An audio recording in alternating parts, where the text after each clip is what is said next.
Assalamualaikum warahmatullahi wabarakatuh. Auzubillahi minasyaitonirrajim. Bismillahirrahmanirrahim. Wal ardi wa ma tahaha. Demi bumi serta penghamparannya.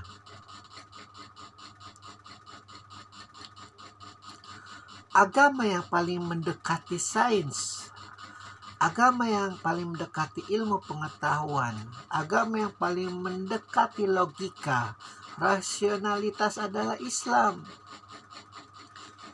Surat Asy-Syamsi tentang matahari adalah contoh bagaimana Allah memaparkan kepada Rasulullah pada zamannya bahwa ketika manusia belum sampai pada puncak ilmu pengetahuan, istilah kasarnya adalah puncaknya pada saat ini, Allah menerangkan bahwa dari keseharian manusia itu dari sejak pagi sampai gelap gulita, demi langit yang dia bina dan demi bumi yang dia hampar. Pada saat itu belum terjadi logika gravitasi, belum ada. Adalah menunjukkan bahwa hamparan bumi ini ingin Allah terangkan, yang menghampar ini bisa memiliki pondasi langit yang begitu kokoh. Kalau tidak ada penjagaan tidak mungkin. Kalau tidak ada yang mengawasi 1x24 jam bagaimana langit yang begitu luas itu berdiri di atas tanpa runtuh ke bumi. Bahkan sampai ada istilah hukum itu harus ditegakkan walaupun langit mau runtuh. Dalam Nahjul Balagha, Imam Ali menyampaikan bahwa kenapa langit itu tidak runtuh adalah karena perpaduan kimia, perpaduan unsur-unsur alam semesta, angin. Bacalah Nahjul Balagha, pidato yang pertama. Sampai Albert Einstein terpukau karena temannya seorang Syiah yang Iran mengajak Albert Einstein ke negeri Teheran dan terpukau dengan Nahjul Balagha. Sejak saat itu dia tidak memandang sebelah mata kepada Al-Quran. Luar biasa. Karena bagi seorang pecinta ilmu pengetahuan, bagi pecinta seorang alam semesta, pasti akan bertanya-tanya, alam yang begitu indah ini yang dihamparkan secara luas, apakah mungkin kita tercipta dari sel yang bertunggal satu dari miliaran tahun sampai sekarang ini? Masa kita dari udang coba? Masa kita dari kera? Aliran animisme yang mempercayai bahwa kita juga berasal dari binatang, dari anjing, dari harimau, dari beruang. Nenek moyang kita dulu adalah binatang yang bertransformasi sampai kita menjadi manusia. Bagi Islam itu adalah bisikan-bisikan iblis lanatullah yang ingin menghilangkan fitrah la ilaha illallah. Bapak moyang kita Adam yang luar biasa disujudi oleh para malaikat. Karena begitu penghormatan tertinggi para nabi sampai kepada manusia, iblis itu dengkinya luar biasa. Sekali lagi, ini bermain dengan akidah, bermain dengan iman. Bagi seorang yang tidak mengakui Tuhan, bagi seorang yang tidak mempercayai agama, omongan-omongan semacam ini adalah omongan-omongan orang sakau, omongan-omongan orang skizofrenia, halusinasi, delusi. Ya biarkan saja, karena mereka juga hidupnya bahagia pada kenyataannya, hidupnya sejahtera pada kenyataannya, hidupnya saling berbagi pada kenyataannya. Makanya Soekarno ingin menggabungkan komunis itu dengan agama dengan nasionalis, karena menghilangkan perbedaan-perbedaan picik semacam itu. Perbedaan-perbedaan semacam bagaimana Hindu dan Islam terbelah di India menjadi Pakistan.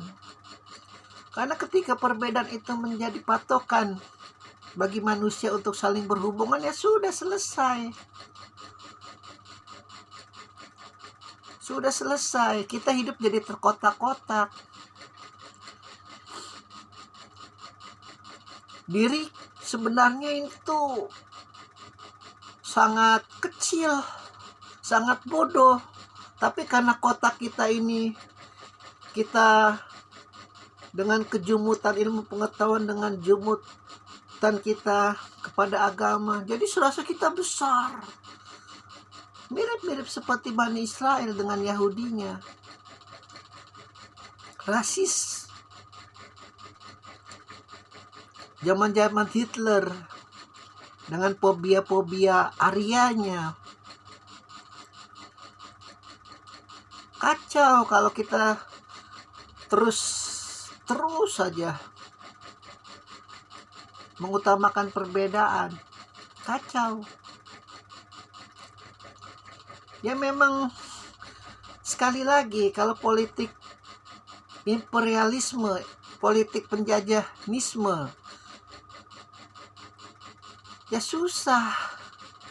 Karena pemasaran hoak mereka itu luar biasa, menghinggapi para orang-orang yang bodoh, yang tidak menyentuh ilmu pengetahuan, yang tidak menyentuh buku-buku, yang hanya bertaklid kepada ulama-ulama yang sayangnya juga tidak mau menyentuh ilmu pengetahuan, tidak mau menyentuh sains.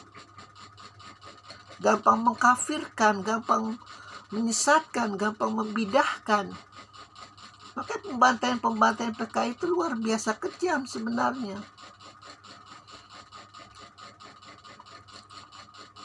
Tapi kalau PKI menang juga nanti orang Islam dibantai, ya belum tentu.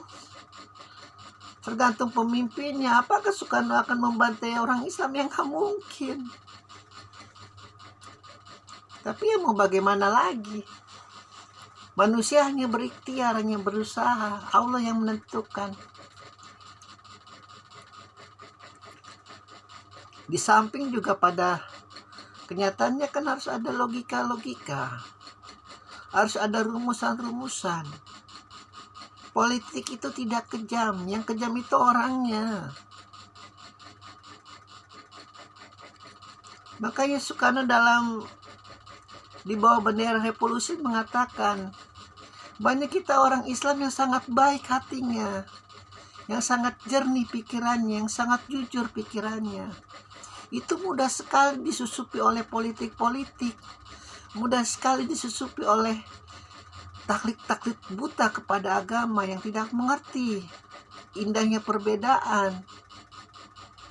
Mereka senang sekali hidup dalam gerombolan-gerombolan. Persis makanya Yesus mengatakan, domba-domba yang tersesat. Bangga sekali dengan kumpulan domba-domba itu. Padahal binatang-binatang juga banyak di sekelilingnya. Takut sekali sama penggembalanya. Padahal penggembalanya adalah manusia. Ya karena bodoh itu, jadi gampang